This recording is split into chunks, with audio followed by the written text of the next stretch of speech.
Welcome to Let Me Fix This. Enjoy the video. You begin by confirming prerequisites and taking the first action now. Open your bank app or log in on the website and navigate to Profile or Settings. Once there, choose Phone or Contact to add a number. You must enter the full number with country code. Make sure the number is the one you control because the bank will send a verification code. If multi-factor prompts appear, follow them immediately so the system recognizes your device and reduces future friction. Once done entering your number, select whether it becomes your primary contact or a secondary option. This affects alerts and password resets.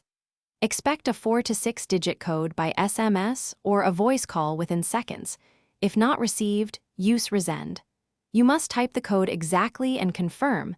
This completes the proof of possession step. Make sure to review notification preferences and link the number to alerts like transactions or login attempts, so you're protected and informed going forward.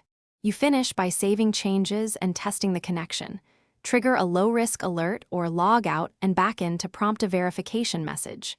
If verification fails, first confirm you type the number with the right country code and that your phone has network access.